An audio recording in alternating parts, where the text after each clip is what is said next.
What's going on, everybody? It's your boy, Danny the Bull, back with another live stream. It's been a minute, been busy, but now is a good time to get back at it. And we all know that Bitcoin has broken new all-time highs.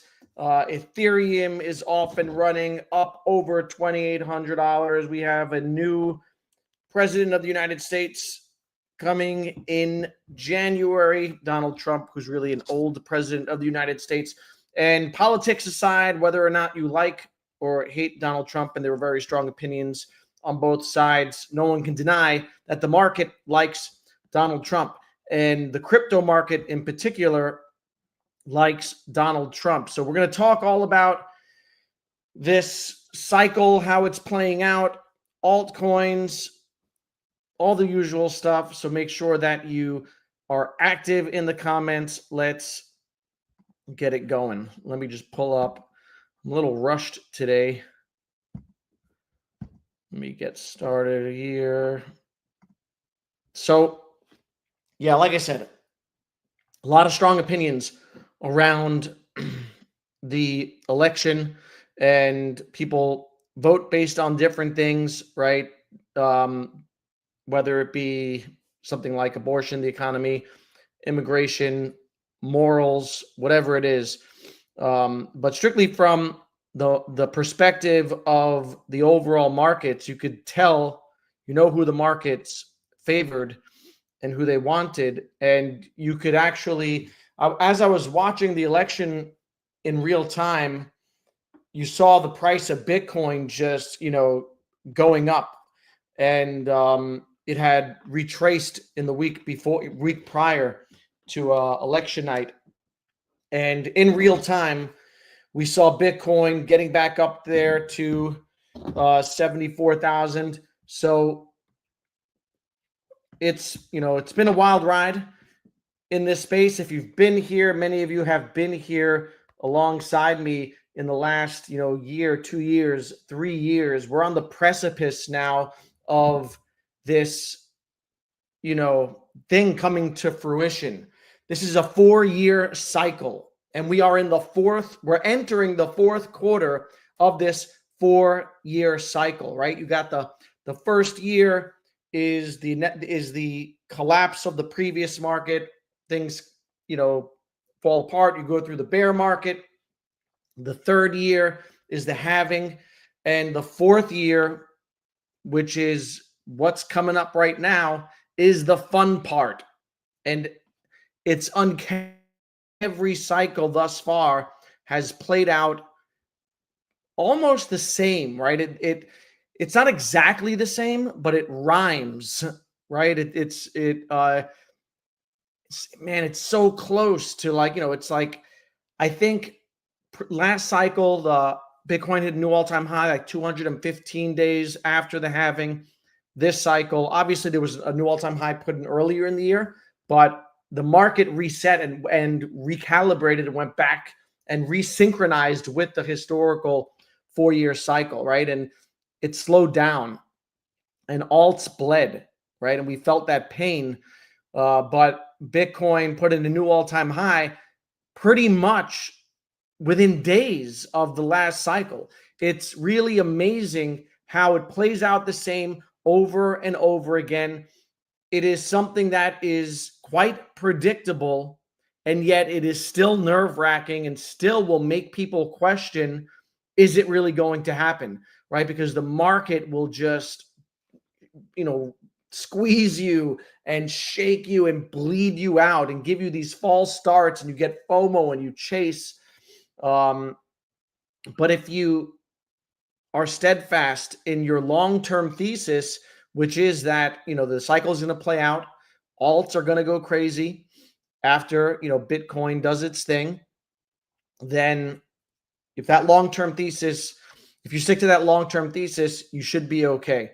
All right. So one thing that we've learned is don't bet against the cycle. All right. The cycle is played out in similar fashion, maybe not the exact same, but it's played out in similar fashion every time. This time seems to be no different. So we're going to talk about what to expect, how to prepare, talk about some alts. I'll answer your questions in the chat. We'll have a nice conversation. Let's see who we got going in here. We got Raven. What's good? What's good, mother chuckers? We got HG. Danny, is that really you? It is, and I've been meaning to do content. It's just I'm so busy, right, with the usual stuff, work, Chuck stuff, family.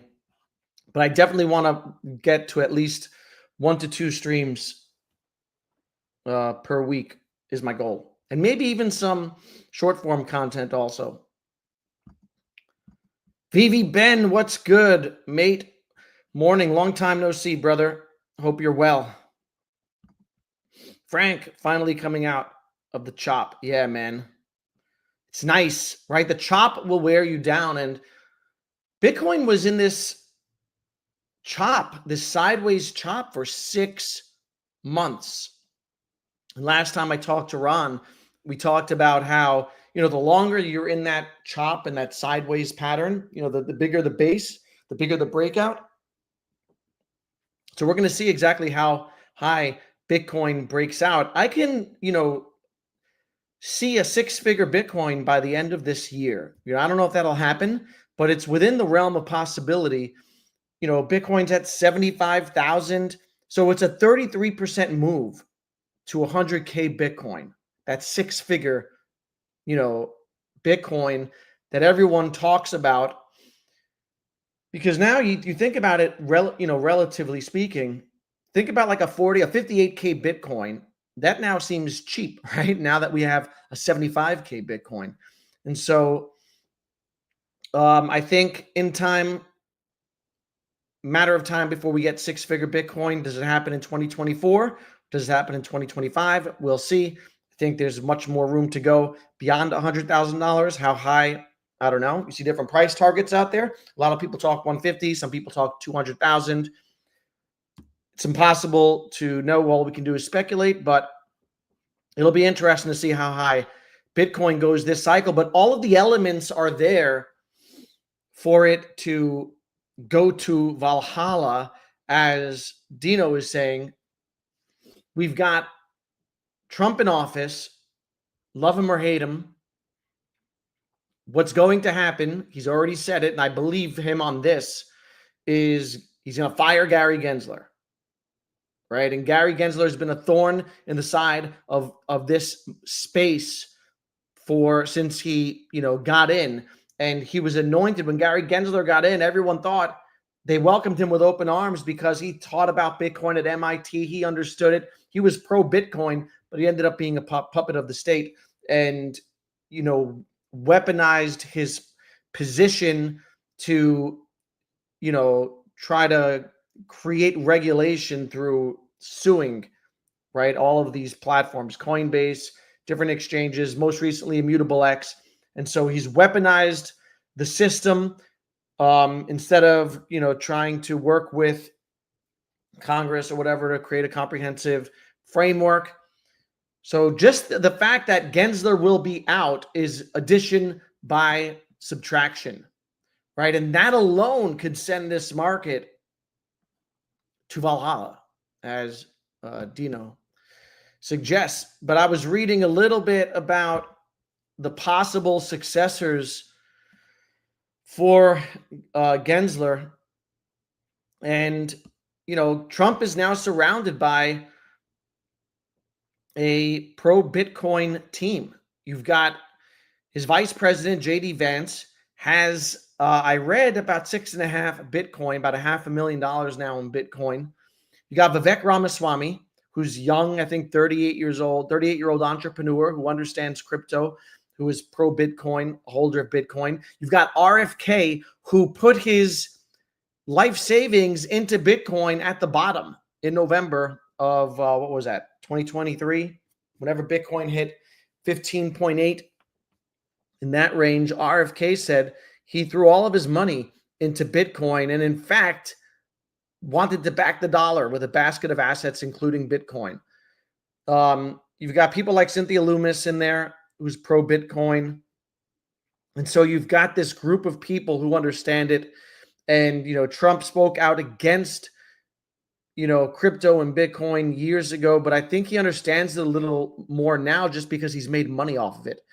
And if it's one thing that he understands, it's, he'll do anything to make money, right? He'll sell Trump perfume and Trump sneakers and, NFTs and all this stuff. And a lot of his fundraising came through crypto. And so does he, keep his promises? We'll see. At the very least, I don't think that crypto will be attacked and demonized as it was under the current administration. And so I think Gensler will be gone. And who will replace Gensler? There's talk of Hester Pierce, who they nicknamed Crypto Mom. She has spoken out against Gary Gensler and how he has sued Coinbase, Ripple, and others. Brian Brooks is another one. He's the former acting comptroller of the currency, a powerful bureau of the U.S. Treasury, and a prominent executive in the crypto industry. He briefly served as CEO of Binance.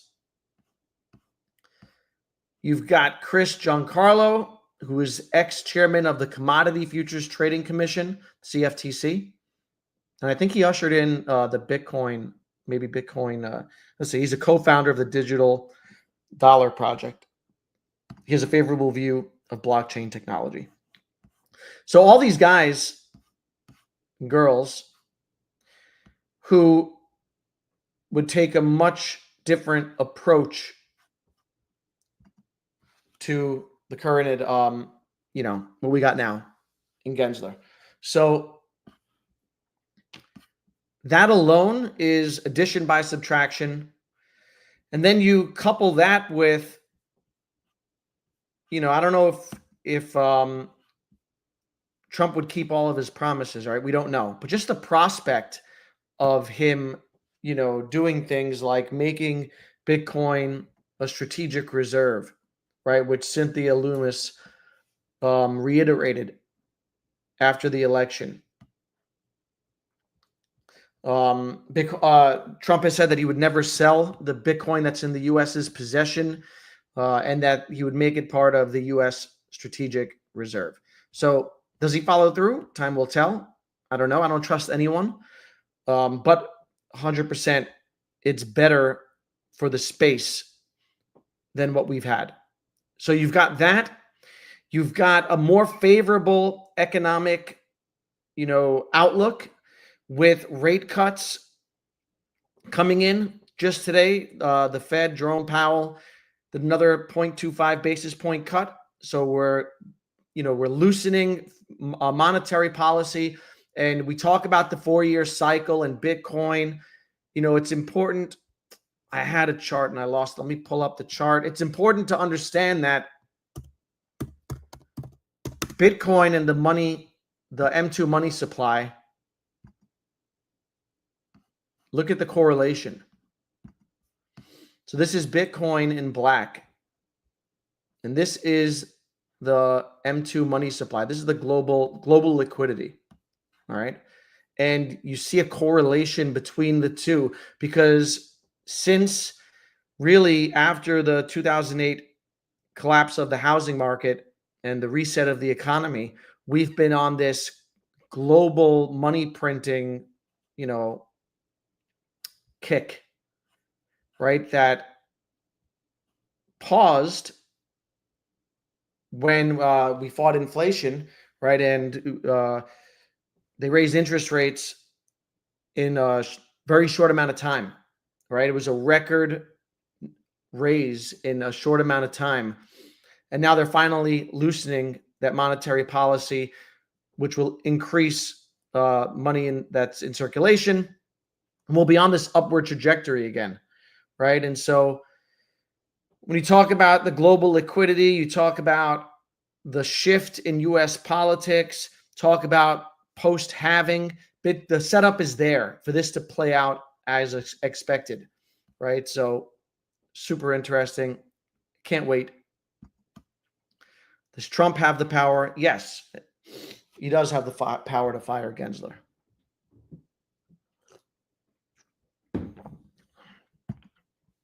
Mohammed Siddiqui in the house. What's good, brother? Didn't he throw out promises about no crypto tax too? Yeah. So he also said no tax on Bitcoin, which would all absolutely be insane, right? I mean, they're also created their own DeFi coin, right? So while I don't trust anyone, I do think that they will be favorable to this space, and they're going to pump our bags. They're going to pump our bags, right? So now, it's time to plan, I think, because as hard as it was, this last cycle, this last year, 2 years, as hard as it's been, the bull run is going to present its own challenges, and they're going to be unique challenges, right? You're going to have situations where, your bags are going up and then you're wondering, when is it time to sell? Or, you're still going to be faced with the volatility, the hyper volatility of this space, and your portfolio could go to levels, right, that they've not been. And then what happens when the market corrects 30% off of headlines of recession fears and, war in the Middle East, right? What do you do? So now is the time to prepare for those things and to think about, to anticipate the fact that there are going to be corrections, even in a bull run. There are going to be big pullbacks, and to mentally prepare yourself for that and create a strategy for selling, right? Because if this cycle plays out like previous cycles, we're looking at the top of this market coming in, September, October of 2025, little less than 12 months from now. And so it's going to be on. We're going to have to make some decisions. Val, what's good, brother? Shaking off the rust. Ethan, I remember you once brought up the quote, markets can remain irrational longer than you can remain solvent. Yeah, it's stuck with me ever since. Dive a bit deeper into it. Yeah, so, that's a famous quote, right? That means that the market can be irrational in many ways, right? The market could be irrationally down, right? And like a bear market could go on and wait you out and could capitulate you with time, right? I've seen a lot of people get wary and nearly give up this cycle because they were wondering, is this time different? Is it really going to happen? I got a bunch of DMs from people asking if I still believed in a certain coin or if I still think the alt season is coming, right? Because time will capitulate people. And so the market staying down longer than people expect it to, right? People run out of money, right? So they're not solvent. They run out of money and they run out of stamina, right? Time will capitulate people. But if you've studied the space and you've, seen how these cycles play out over 4 years and that it's normal for, alts to bleed against Bitcoin and learn about Bitcoin dominance and all of these things, then you're prepared for this, right? And I think that everyone here, we're all on a journey, right? We're all learning as we go, including myself. I made a ton of mistakes this cycle. There are things I would have done differently, right? I thought that I thought that this cycle was kicked off sooner than it was because Bitcoin hit a new all-time high earlier than expected, right? And that's because of the ETFs. And so I got some bad entries on some coins, right? Some coins I got great entries. I bought Rio at 10 cents. I bought AI Tech at less than like 5 cents. I think it was like 3 cents. But then I bought Devve high, right? Because, timing of the market and, I thought that it was accelerated and it wasn't. But you learn as you go. Harish, what's good? Chuck to a buck. Yes. And I think base season, there are going to be a bunch of narratives that play out. I think memes are going to be huge, right? Everyone has said it. Look at the meme sector. There's been a lot of rotation. There have been a lot of meme coins that have pumped and dumped, and there's been a lot of rotation from like one meme to another, but there have been so many that have gone to the hundreds of millions of dollars, right? SPX, Retardio, Brett, of course. Memes have outperformed every other sector, and I think that's going to continue.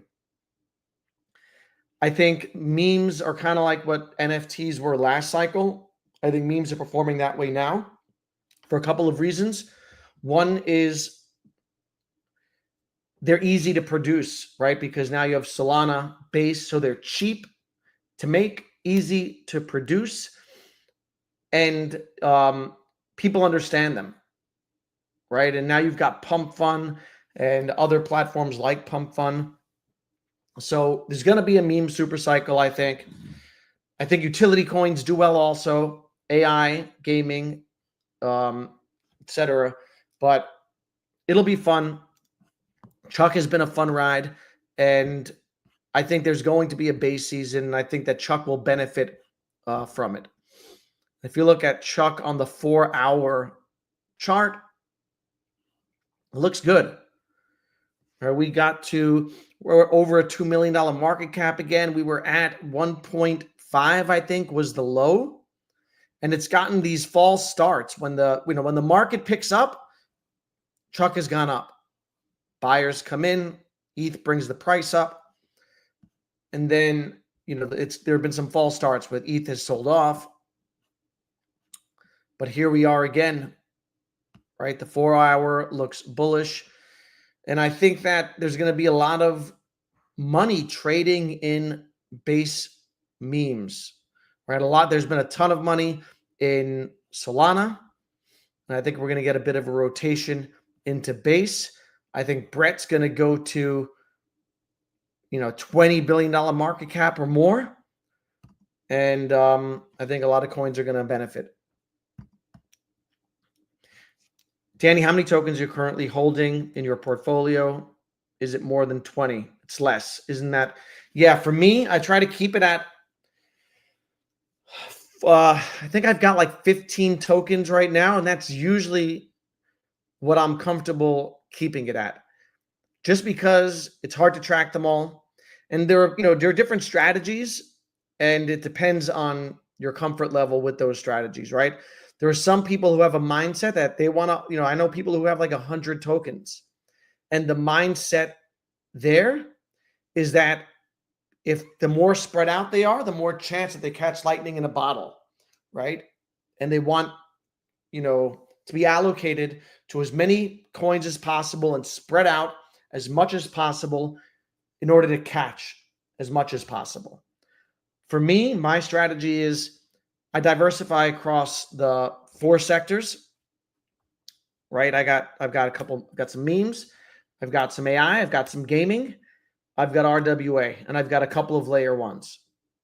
Typically, I'm in small caps, and I like to track them, right? So if I have more than 15, it's hard for me to track them. So that's my play. Devve, I think, has the potential to do well. I definitely think, it got up to almost $2 earlier this year. Devve's been strong for the last couple weeks. This is the 7-day. It's up 44%. On the month, it's up 38%. Devve was beaten down hard. And again, I got some bad entries on this just because of timing. But I've averaged down, and I bought a lot at 16 cents and 23 cents, etc.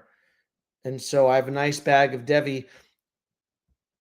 Its all-time high was about $1.70, $1.85 right after launch. I think it has the potential to blow past that. The good thing about Devve, the bad thing about Devve was the unlocks, right? There was a ton of dilution. Back here, when it first launched, I think it was only 10% in circulating supply, which is a terrible model, right? Because then there were aggressive unlocks from pre-sellers, and which, in a strong market and with a ton of volume, the price action can eat through that a bit. But when the market is trending down and alts are bleeding and people are unlocking their tokens and they're up, if they got in at 5 cents on a pre-sale, I think the last pre-sale was 40 cents, if I'm not mistaken. But I know the early pre-sales on Devve were low. So it created a lot of sell pressure. The good news is that it's, the dumping is done for the most part. I think they're pretty much, what's in circulation now is going to be in circulation for the next year. It changes. I think that the change will be negligible. And so that's a good thing. In terms of how high Devve can go, it's a layer 1. And layer 1s can get to big market caps. Like you've seen, Polkadot got to 40 billion. I'm not saying it'll get there, but can it get to, the low billions? Yeah, I think so.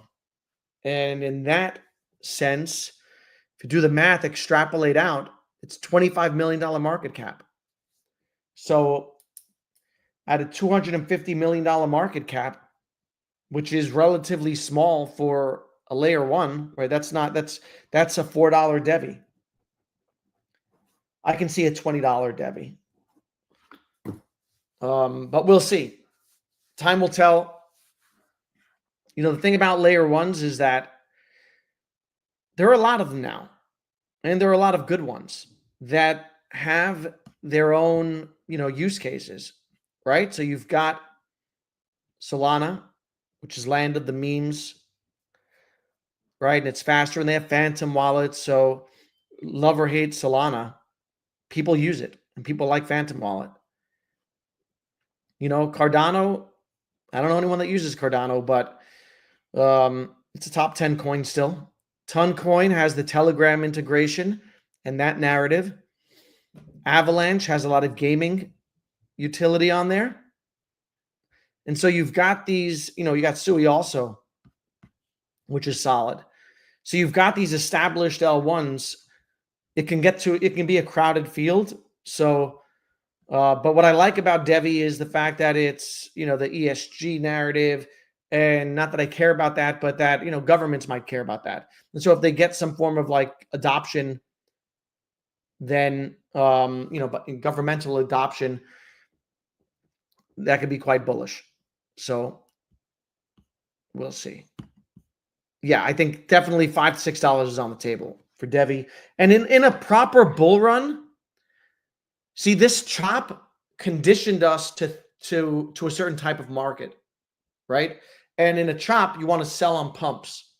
If you're a trader, I'm not a trader, but traders will sell on pumps, buy back on the bottom at the bottom of a range. When the market rips and alts rip, like coins will 5x over the course of 6 months or whatever. And then in the last 2 months of the cycle, they'll do another 5 to 7x or 10x.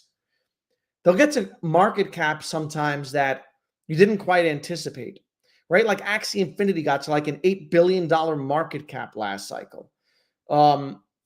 Again, like before ADA, before Cardano had smart contracts, it was at a crazy valuation. And a lot of that has to do with Charles Hoskinson, right? And his place in, in the space and the hype around him. But the point is, they'll get to very large market caps. And so a $5 to $6 Devve is on the table. I think a $20 Devve is on the table. It's possible. We'll see, right? We'll see how it progresses. God's entry in the house. What's good, brother?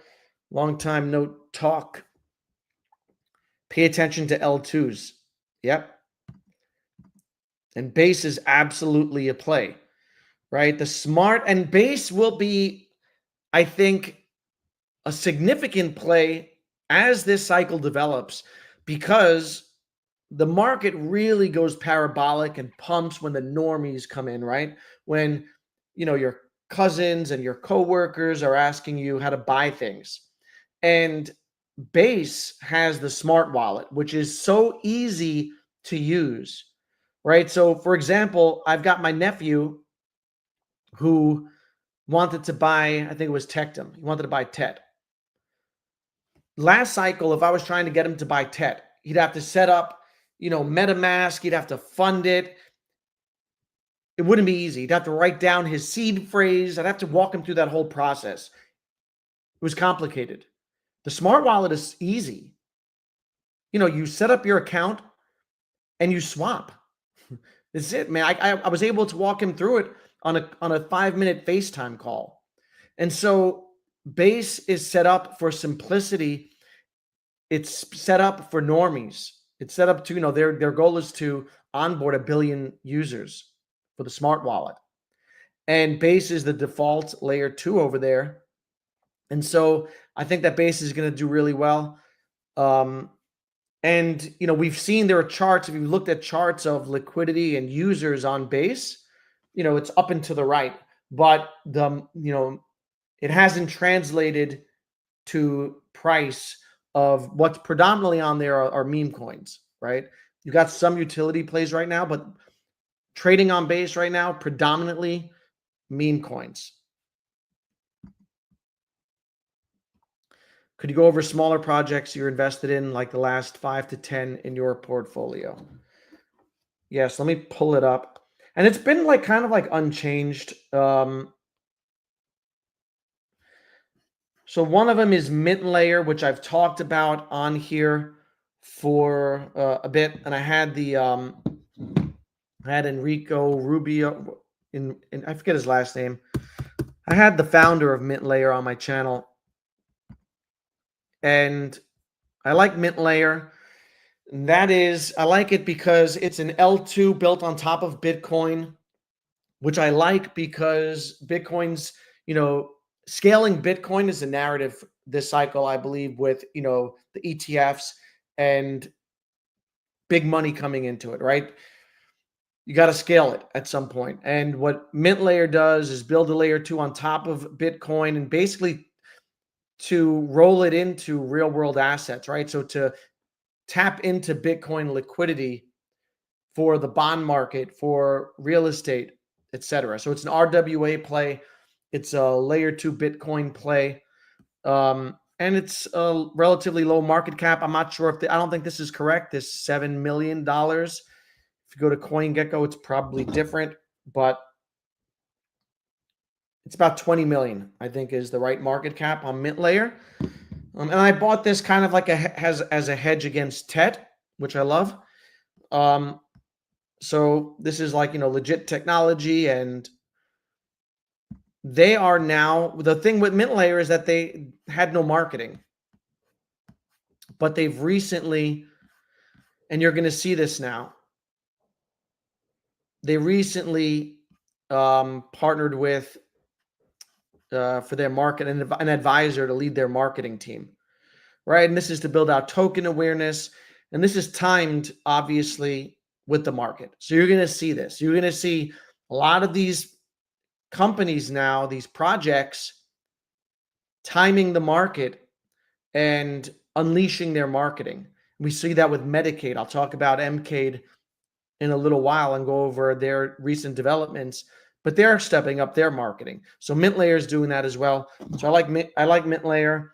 I've got Astra AI, which is a small cap AI play I like. I've got I talked about it a little, but not too much. This is a meme coin on Solana, Brainlet. It's a CTO. Yeah, here it is. This is Brainlet. This is a $28 million market cap. I got in at about probably 10 to 14 million. I like the meme, and I wanted some exposure over there. It's kind of like the Retardio type play. Pal AI is another one, games for a living. So those are some of my smaller positions. No more unlocks for Devve. Yeah, and I think that's super bullish. Today was the last day. And this is why we've seen the Devve price act as it has. All right, and so sometimes if, like me, you got a bad entry on this, just wait it out. Right? It's going to blow past these all-time highs, I believe. And, you know, in an up market, in alt season, the moves are violent. Right? The moves are sudden and violent. You'll see coins pump, 30% in a day, 100% in a matter of days. I remember when Tectum, I bought Tectum at like $8, and 2 days or within a week, it was $45, right? Just a straight line up. So you have to condition yourself to a new type of market, right? We were in this market, sideways down on alts, but now you're going to be in this market, right? Where you get these parabolic moves up, and some volatility along the way. But the point is, if this cycle plays out similar to previous cycles, we've got about a year, a little less than a year, before it tops out, right? So come up with your strategy, take profits along the way, but you don't want to sell too early either, because you want to be able to catch a part of, if not all of, the final moves in this market. Exciting times ahead. Yeah, we're ready for it. Mantle, ETH developers all over. I'm not familiar with Mantle. I'll have to look into it. Frank says, have you looked at LBM on base? RWA small cap. Ron put me onto it. Yeah, I think I pulled up LBM last time, and I think LBM made a move. Is this it?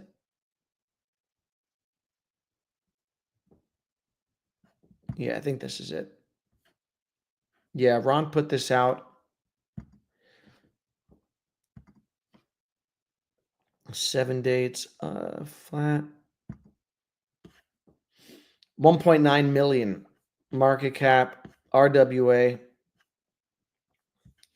Nice.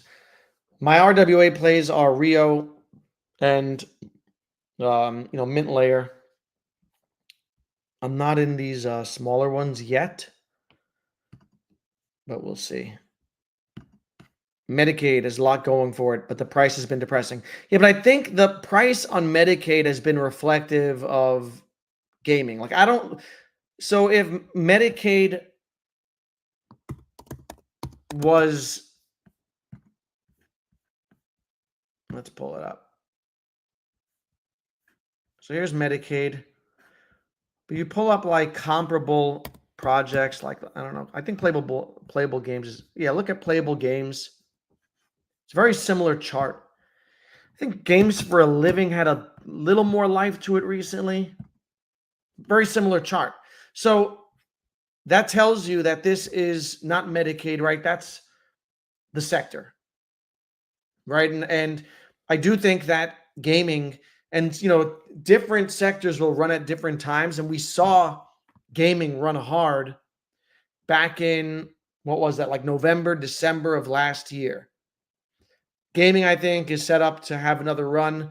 I believe that for a couple of reasons. You've got off the grid out now, right? That's gaining exposure, that's onboarding, people with having crypto work in the back end. So people have these wallets created for them and they don't even know it, right? It's a seamless, frictionless process. So you've got off the grid out and doing really well in terms of people playing it and streaming it on Twitch.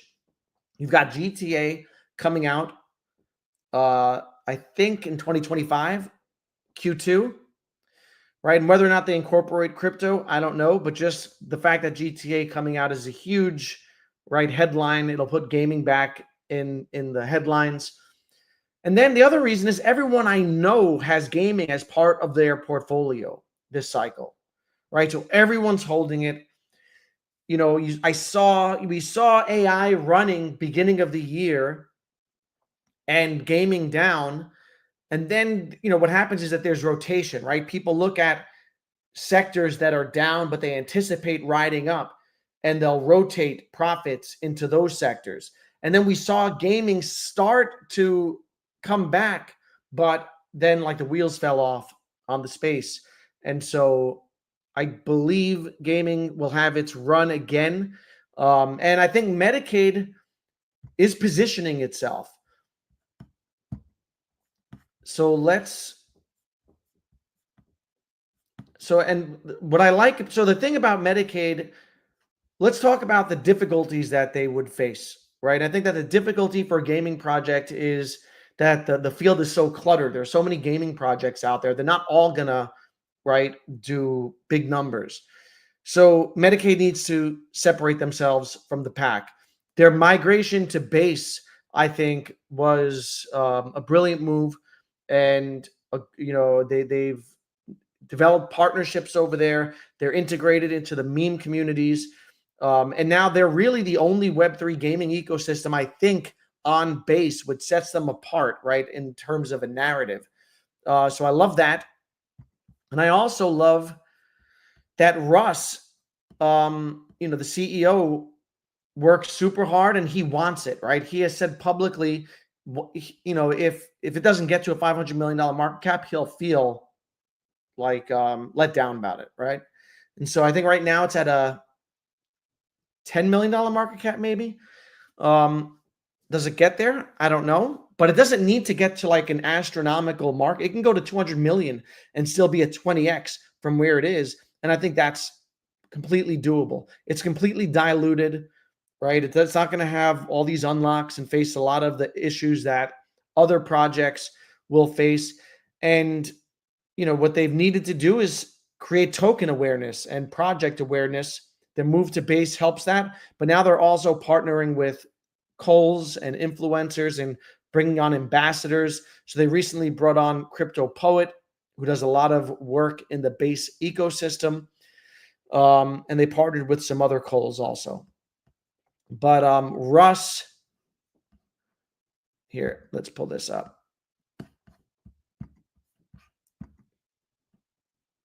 No. This is an update. I don't know why it's not pulling up. Oh, here it is. This is an update from Russ. And I'm not going to read it all, but there was something in here that caught my attention.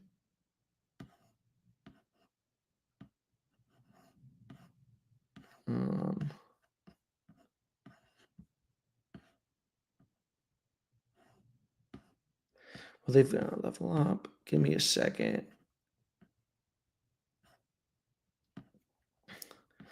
So their target for November is to onboard 6 more clients to their level up ecosystem or product with a goal of 10 paying clients transacting in November. So all these people that are coming into their level up, where they're onboarding into level up, have to pay with Medicaid, right? So there's that. But then they also said, wait for it.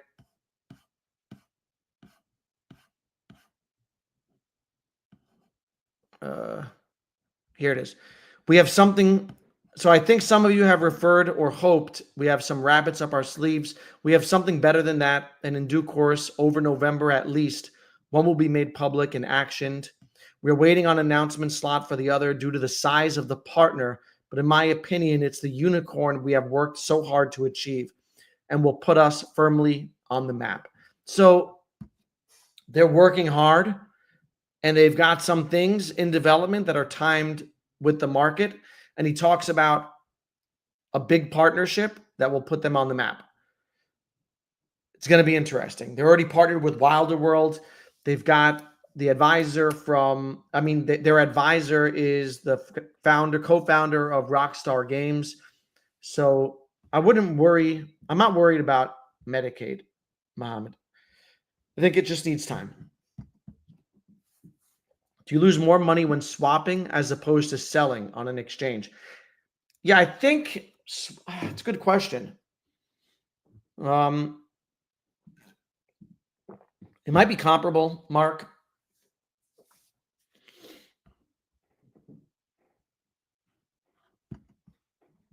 The closer, do you think Moonwell on base is any good?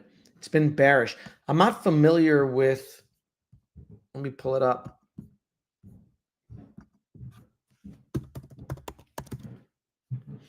I'm not familiar with Moonwell.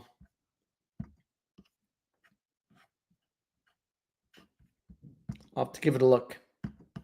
Danny, I'm surprised you're not aware of Cardano and I've heard that, yeah, with ZK proofs. Bitcoin now has smart contracts via Cardano. That's 1.3 trillion. And if Cardano just gets 2% of that. Yeah, I have heard about that, Tommy. I just didn't do a deep dive into it. But I did see that Charles talking about that. And Cardano's up to 40 cents. So we'll see. It's going to be interesting to see how Cardano does and what that does for it and how much traction they gain. Mint Layer's airdropping a new token to their stakers. Yeah, so I am aware, thanks to a good friend of mine who forced me to stake. I wasn't staking my Mint Layer tokens because I was so lazy, and I thought that the process was, difficult, and I'd have to do it on desktop. So I always put those things off. But I found out you can do it in the app, and it's super easy. So I finally staked my Mint Layer. And I am now ready to get that airdrop of the new token. And Mint Layer has something like, I think, a 60% yield or a 50% yield still on staking. And it was higher. It was at 100% a few months ago when I interviewed the CEO. And it was at 200%, which is absolutely nuts before that. So I know a lot of people, Mark Myers included, who have been staking Mint Layer for a while, who weren't lazy like me and have done well. So I'm looking forward to that airdrop. Danny, even with a massive bag of Mcade, still feels underexposed. It's the only gaming ecosystem on base, and it feels like it could become the gaming ecosystem of base. Yeah, I think I agree with you. I think that it could become the gaming ecosystem. They are partnered with, so right now, Base is heavily concentrated in meme coins and meme projects, right?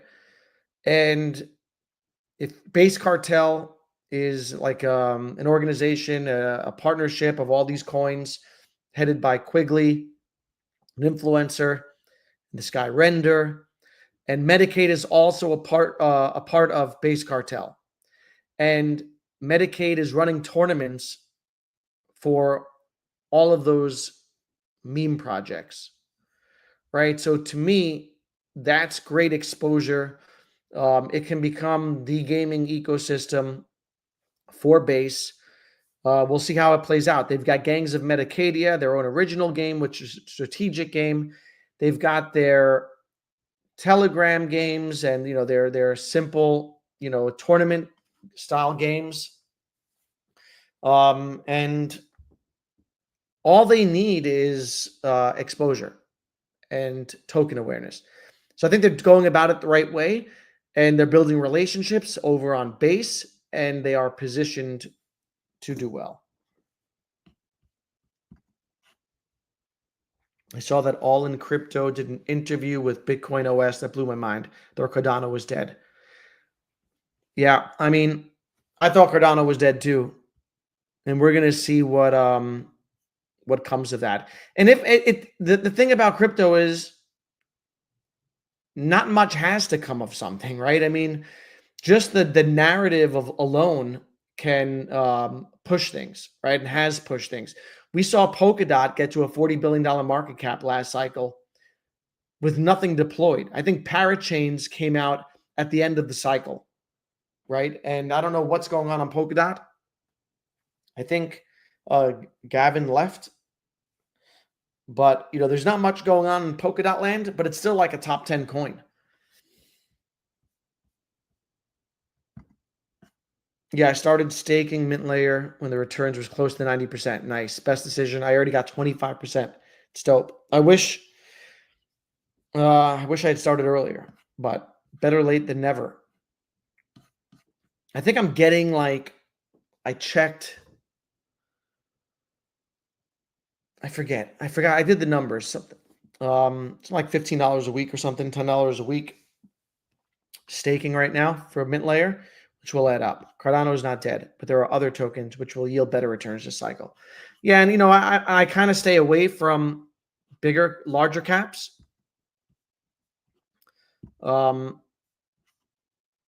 Because like Harish said, I mean, they're safer, right? And you can get easy 5Xs, maybe even 10Xs, right? Like I think Sui will do well. I think Avalanche could do a 10X and get over $100 million market cap.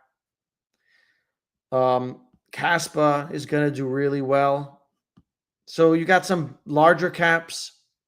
Caspa's at 2.8. Caspa's at a good price right now, 11 cents. Look at this yearly chart on Caspa, is quite healthy. $3 million market cap. I can see this 20xing. So you have these bigger caps that can still put in big gains. But I'm focused in some of the smaller stuff. I don't hold Sui. I think that you're right. It could hit 60 to 70 bill. Let's see. What's Sui at?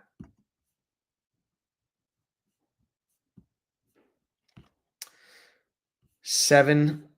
Yeah, I can see Sui doing another 10x from here. Maybe higher. What did Sol got? Didn't Solana get to 80 or 90 last cycle? Did it touch 100? I don't remember. I think it got to like 25% of ETH's market cap at all-time high. But yeah, a lot of these large caps will do well. And I think Sui is coming out with their own gaming console, if I saw correctly, which, I don't know, how good it'll be or what it will be. But I think that they're taking a page out of Solana's marketing playbook, right? And they saw what Saga did, and they're doing something interesting. Yeah, I want to say Sol hit around 90. And Solana is closing in on $200 again.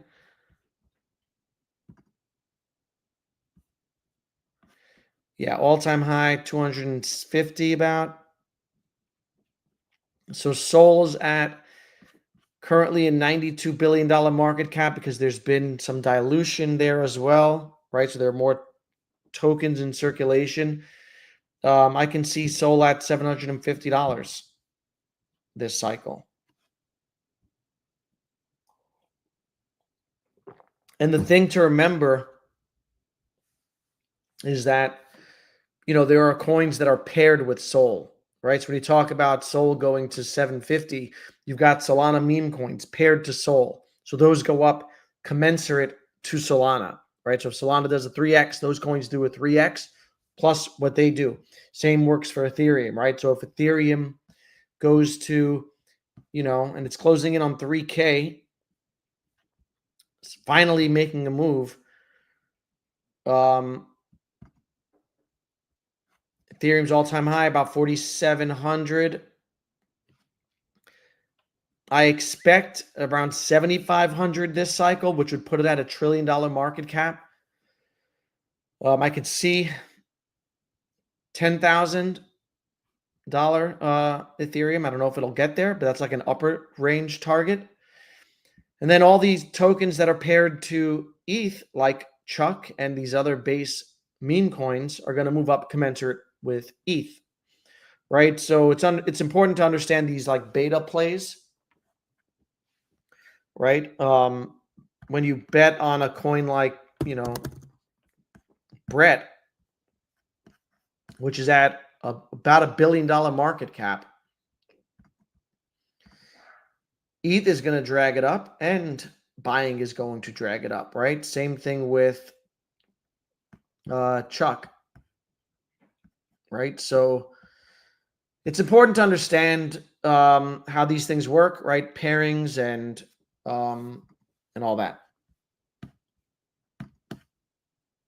What about saying, yeah, Ron likes both, but I'm not currently holding and moved everything to Sol and Sui. Yeah, they're good. And the thing is, for me, you can't catch them all, and I can't hold them all, right? So I like them. I like Tia specifically. I haven't looked at say too much. I've preferred like Sui to it, but I don't hold them because I hold 15 coins and I'm concentrated. I'm heavily concentrated in some of those that I understand and that I have conviction in. And so I think they're going to go up. I think, a lot of these things are going to go up. Right. So there's got to come a point where everything runs. And I think part of the thing is to understand that you can't catch them all. You can't hold them all and to not get that FOMO. Right. So sometimes I wish I had an allocation. I see some of these coins. I look at Caspa and I think, damn, I'm not allocated to Caspa. Right. And some other ones. Render's a good one. But then I look at the bags I have and I'm comfortable with them. And I think that they're going to put in numbers and do well. And so, you can't be allocated to everything.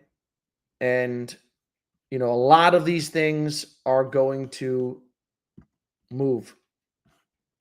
And you're going to get a lot of X's out of them. Let's see what else. Tectum has been, I talk about Tectum a lot.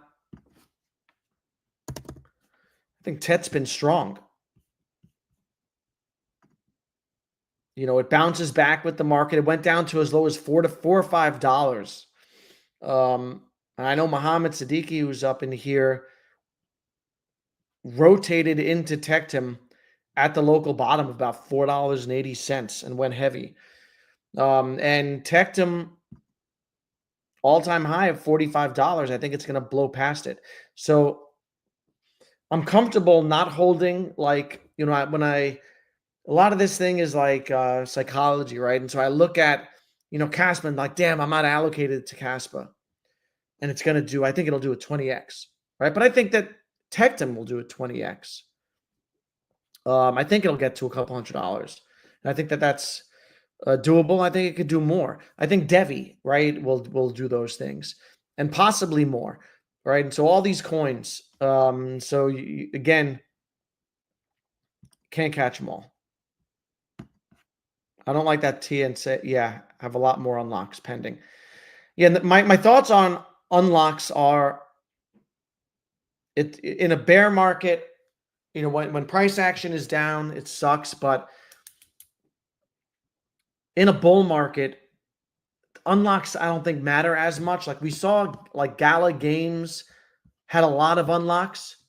Even Omi had a lot of unlocks last cycle, and people were afraid of that.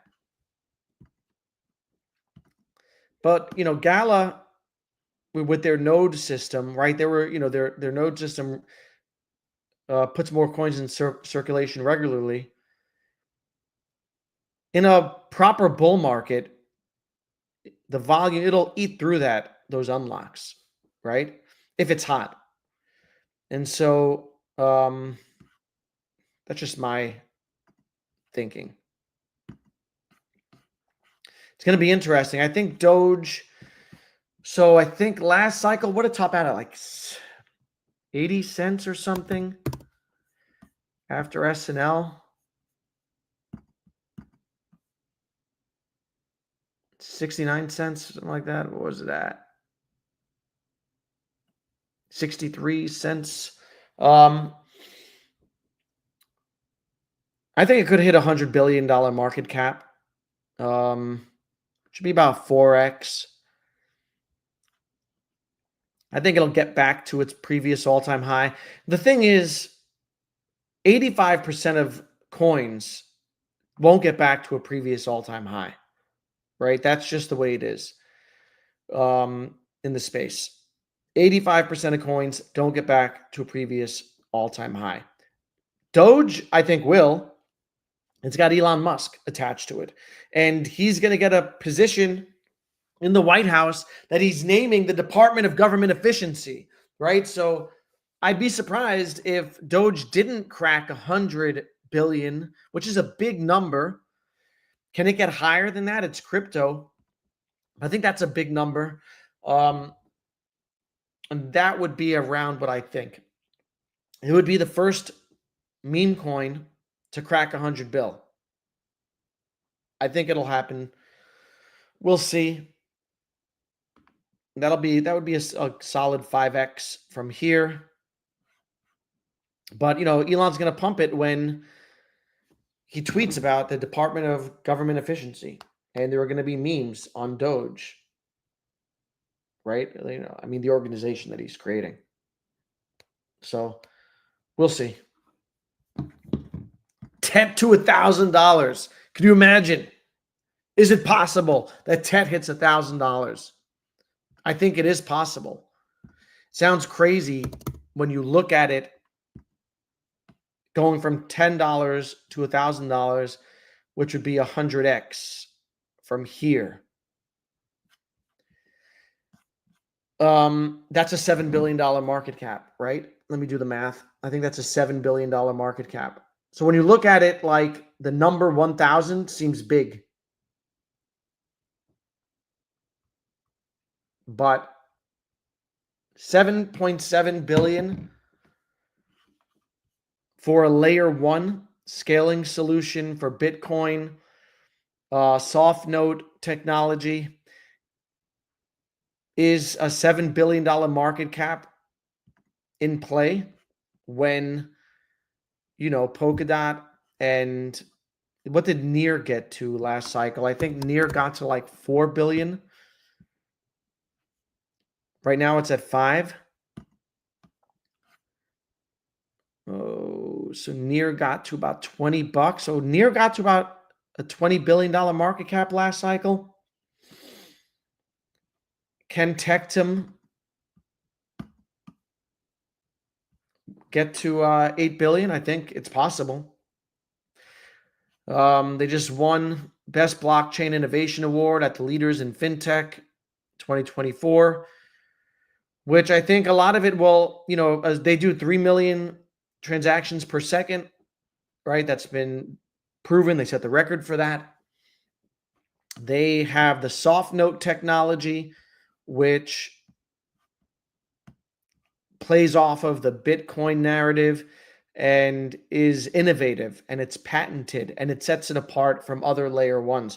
So we talk about layer 1s being cluttered and hard to differentiate amongst themselves, but Tectum's able to do that, right? And that's why I gravitated towards it. So $1,000 Tectum, it's possible. Do you think Superverse? I haven't looked at Superverse in a while. Let me pull it up. Wasn't Superverse just in the news with Mr. Beast?